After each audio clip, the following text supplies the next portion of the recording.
Okay, recently I did 3 video segments on the concept of meshing in the advanced meshing tools, and I showed you how to do surface mesher, advanced surface mesher, and octi-triangle mesher. And these are posted in the playlist which is under meshing in Catia. However, I never did an example of an analysis for you. In other words, how do you use things like this to actually do a problem? So this particular one is a plate. This particular tutorial is a plate which has 2 holes in it, right there. And there are 3 points on this plate that are to be clamped and is subjected to a pressure of 5 psi. Dimensions and things like that are given, but for now I'm just showing the big picture.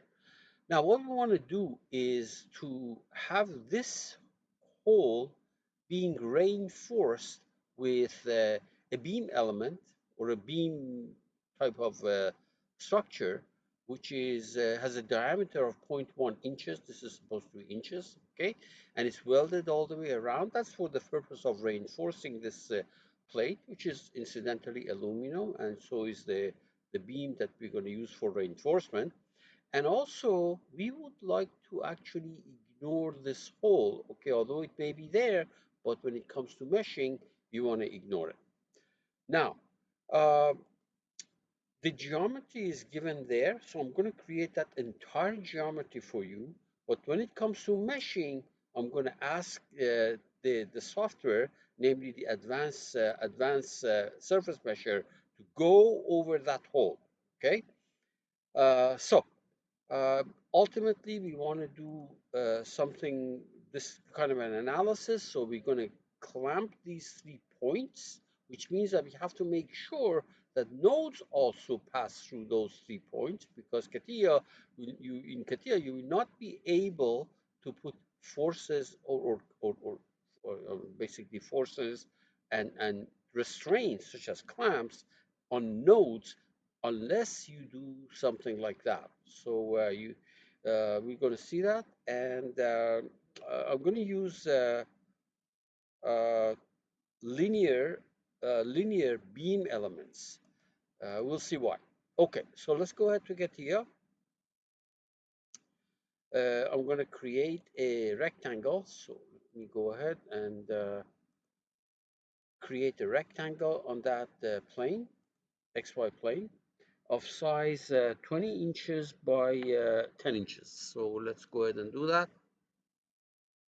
Let me actually make it it's easier if I made it a centered rectangle. Just find it easier, that's all. There's no other reason. So this is going to be 20 inches. And this is going to be 10 inches. 10 inches. Exit. There is my rectangle. And I'm going to fill it, F-I-L-L, fill, right there. Okay. And I'm going to join it.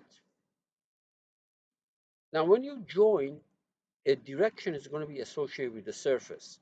So I always would like to have a control over the uh, normal to my shell elements. And the normal to the shell elements is always opposite of that. So I'm going to flip this down so that the surface direction is positive downward, and therefore the elements that produce is going to have a normal which is pointing up. Now, to some of you, this may not matter, and in fact, it really doesn't matter if you just want to get numbers. But this is my habit. Okay, now on that plane, I will sketch a circle of diameter 5 inches, right there, 5 inches. Exit, and I'm going to cut this or split this surface with that circle. By the way I'm doing it is not the only way, it's not the best way, but here. split. Element to cut is that surface, that join, and cutting element is that circle. Obviously, I want to remove the interior face. Okay, there we are. And then again, on that face, I will sketch another circle, okay? And the diameter of this, I said, is 1. And this is one that I'm going to ignore. You might say that, well, wait a minute, if we're going to ignore it, why do we make it? Well, it could be that the surface is given to you by somebody else and it has a hole in it, okay? You cannot, and you don't have access to the original software to remove the hole, okay? So we're going to go over it. Diameter 1 and exit. As I said, it doesn't matter where it's located because we're going to go over it. And then again, split that surface. Oops, cancel. Let's try it again. Split. Where is that split? That surface with this hole. Did I do it? Wait a minute. Split that surface with this hole. Okay, then I'm going to create 3 points on this end. So the different ways of doing it, for example, I can put uh, what, for example, let's see now. Since I know the coordinates of these things, I can type the coordinates, or else I can just say, for example, uh, create a point on a surface, etc. See that on a surface. It's really up to you. So I know the coordinates, so I'm going to just type in the coordinates here. Uh, Actually, maybe you know what? Maybe I should. It's better if I did it on the surface like that. Okay. However, I don't like that. So what I'm going to do is surface on a create a point on a yeah, I'll type coordinates. Okay. So z is 0 in both cases. In one case, x is in this direction, x is minus. Let me see now. If you look at this drawing, you can figure out where it is. So this is 0. So this is going to be minus 8 and 0. X is minus 8, y is 0. Let's go back here. X is minus 8, y is 0. So it's going to be right there. And then there's going to be 2 which are 0.25 away. So it's going to be minus 8 plus 0.25. Uh, where is the, not 0.25, sorry, 2.5. 2.5 preview. So there is one other point, and then another one with minus 0.25. Just create those 3 points any way that you want. There's 3 points here. If I put it in the different rendering mode, you can see that. Oops. Okay, let's try it again. So yeah, preview right there. This is the other one, and the last one is going to be y of 0. Okay, there we are. These are the 3 points. Okay, good. Let's put this thing back in the shaded mode. Okay, so this is all done. Let's make this thing out of aluminum. Aluminum on that part, and okay. Now, there is one other thing that I'm going to do. It may not be obvious to you why I'm doing this thing. Remember, I joined that surface and then I split it. Now, eventually, I want to put some beam elements on this sketch. See that sketch? Remember I drew this thing?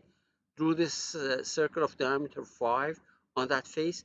I want to mesh. Eventually, I want to mesh this circle with beam elements. Now, because it is a sketch that I want to mesh with beam elements, I have to join it. There is no way you can mesh this circle, because it's a sketch, with beam elements unless you join it. If this was a wireframe, it was a circle in the space, that would be a different story. So what I'm going to do, I'm going to join this, this, this sketch, which is sketch 2, by the way, and we say okay. Nothing is going to happen except that if I don't join it, as I said, you will not be able to mesh it with the beam elements. Okay, so let's save everything. All right, now we're going to go to advanced meshing tools. So start, uh, if you want analysis and simulation, advanced meshing tools. You're doing a static analysis. Now here is the type of elements that you can use, or this type of measures that you can use. This is called surface measure. This is advanced surface measure. And this one is the octa-triangle measure. So I'm going to use this advanced surface measure, okay, because I like it better than the other ones. You can do things here that you cannot do with the other ones. So you click on it. Now, first of all, for the element size, let me use, for element size, let me use 0.5, okay? And the reason you see 0.5 here, because I tried this thing before I made the video, so all the numbers that I use are going to be stored there from the previous one. So mesh size is 0.5 inches. And I'm going to use linear elements. And the reason I use linear elements is because I want to use linear beams, and they have to kind of, the nodes must match, okay? And automatic mesh capture, don't worry about this thing. At this point, there is no issue here. And then for the geometry, notice that I say minimum hole size is 1 inch. That means any hole whose diameter is less than or equal to 1 inch is going to be ignored. And exactly that's what I have here. I want this thing to be ignored. Remember, the diameter of this thing was 1 inch, and I want it to be ignored. You may want to, if one doesn't work, you may want to put 1.1, but I'm sure one is going to work. I tried it. Okay. We say okay. Now, what we want to do is we want to make sure these three nodes, these 3 points are actually becoming nodes. So I'm going to click on that guy. Now these are all discussed in the other video segment on meshing. So I don't know, it's probably video 1 of the meshing playlist. You click on it and select the points tab right there, and then select these 3 points. So this one, and that one, and that one, okay? And we say okay. And I want to make sure that there are 20 divisions on this circle.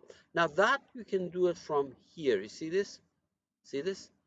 You click on it and you select this thing, this circle, and you put a 20 here. That's what I wanted, okay? As I said, these numbers are because I already used, I already exercised, went through this exercise, and these are the numbers that I want. They're coming from what it already got from me. And we say okay, and we say okay, and we measure. You see, it went over this.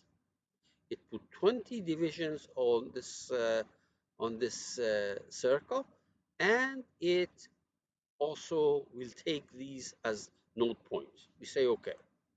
Now we exit this, and if we go ahead and look at it, we'll see. Let me actually see if I can hide some stuff so that you can see it better, and change this thing to with edges. You can see that. Okay. Now we want to make sure that, well, we want to mesh this sketch that we joined with beam elements. So here's the beam element. You can see that, beam elements. So I select that sketch. Remember, I joined it. Now, if I had not joined it, I would not be able to pick it. But because I joined, it will let me do that. And I'm going to use linear elements, element size 0.5 inches, 0.5 inches. And automatic mesh capture, that means, notice that the nodes of this beam element, these beam elements, and the elements, these shell elements must match. Okay, so I'm going to say automatic mesh capture, any two nodes which is within 0 point, let's say 1 inch of each other, merge them. Okay, 0.1 each other, merge them. Now, to convince you that we have to do this, let me cancel that. Let me not do automatic mesh capture, okay, and say okay, say okay, and then if I go and look at the elements that were created, so let me go ahead, let me get out of the advanced meshing tool and go to generative structure analysis and ask Katia to give me the elements and nodes. So put the cursor there, right click mesh visualization, there we are, and let's zoom in. You see, on this side, for example, I have element 8, nodes 14 and 15, but when I put the cursor there to get the beam element, yeah, the beam elements is there, but it goes between node whatever 767, etc. So the nodes of these elements do not match the nodes of the beam elements. You can see that. So to fix that, what I'm going to do is I'm going to go back to, well, I don't have to go back. I can do it from here. Let me see if I can do it from here. Unfortunately, this will not let me do that because the automatic mesh capture is not, once I create those elements, there's no way I can fix that. Cancel that. Let me go back to the, let me go back to the advanced machine tools and double click on this, and here it allows me to do automatic mesh capture. Okay, so automatic mesh capture, any two nodes which are within a tenth of an inch of each other, merge them. Say okay, apply, and okay. Now let's see if it worked. So we go back to generative structure analysis, okay, and put the cursor on nodes and elements, right click mesh visualization, and now get close. You see, for example, you look at this element. This is shell element that number 7, that this boundary of it is 13, nodes 14 and 14. If I put the cursor on this side, it says beam element 691 between nodes 13 and 14. Let's try another one. Here is a shell element between nodes 1 and 9, on this boundary between nodes 1 and 9, and you put the cursor there, beam element between nodes 1 and 9. Okay, so that's why I use that automatic mesh capture. There are other ways of doing it, but this is what we have right now. So let me deactivate this mesh. Okay, so we are pretty much done. We wanted thickness, the thickness of the shell right there. This is 2D property. You click on it, and I think in my slide I have what do we have here? In the slide we have 0.5, plate thickness is 0.5, so 0.5 inches. And once again, the reason you have all the right numbers here, because I already ran this thing before I made a video, so it always remembers these numbers that I used earlier. Aluminum. Now we want to give properties, beam property, to these beam elements. So you first of all you click the support, materials property selected, cylindrical beam. You click on the wrench. Radius is 0.1. Okay, and if you go closer, you see that there we are. This is a beam of diameter. Was that the radius or diameter? I can't remember. Oh, radius 0.1. I want the diameter. I think. Let me see for a second. What do they want here? Um, Diameter of 0.1. So I have to fix that radius. Change it to 0.05. Uh, yeah, 0.05. That makes a diameter 1. Obviously it got smaller, you can see that. We say all right. Okay, so what do we want here? We want to clamp these points. Okay, so there's a clamp, this point and that point and that point. Now without including those points in my mesh, remember how I included there? You will not be able to select those nodes. Now even if you select the points, they will not be transferred into the finite element model. In other words, if I had not made sure that these points were included in my mesh, I can still put the load on it, but when I run it, it won't see it, and therefore the problem will bomb out. It says cannot be factorized, zero pivot, etc. We say fine. And finally, I apply the pressure on that face, and we say okay. All right, and we're going to run it. Before I run it, I just want to make sure that the mesh went over this. I'm pretty sure it did. Yeah, you can see that. Although it appears in my geometry, but not in my mesh. Okay, so run it.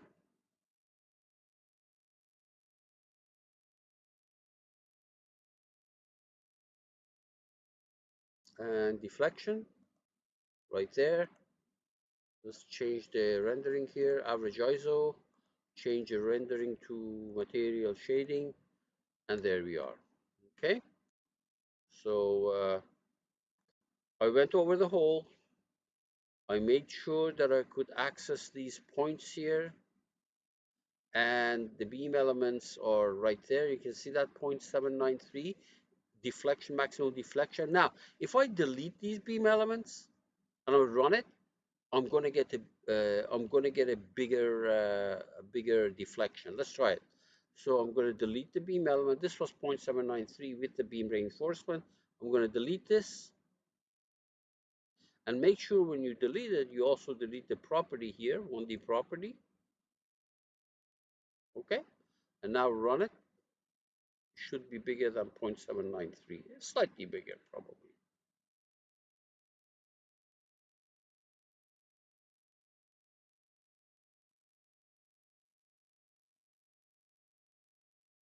Almost the same. Okay.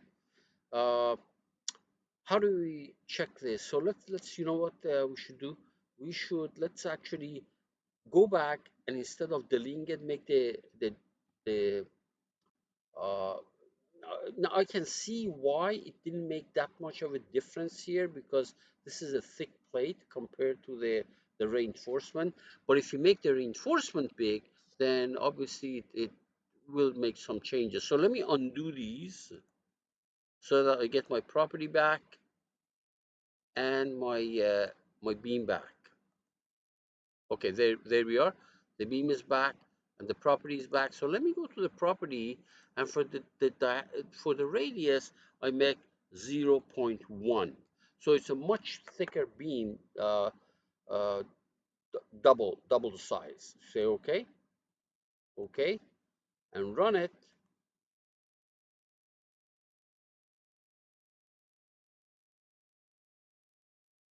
and look at the deflection.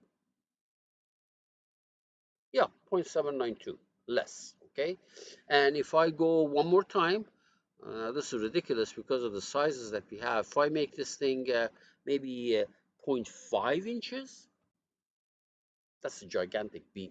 You can see that right there. And run it, it's going to be even less. Although I want to tell you that this reinforcement does not really affect the deflection that much, but it does some minor effect. You never reinforce it like this. If you want to use a beam so that it reduces the deflection, you put it along that length, not along that hole. But it just shows you the effect. Yeah, but less. Okay, not surprising. As I said, this is a horrible reinforcement. If you want to reduce the deflection, you weld the beam on this edge and that edge, not on the hole. All right, folks. So I hope this was useful, and good luck.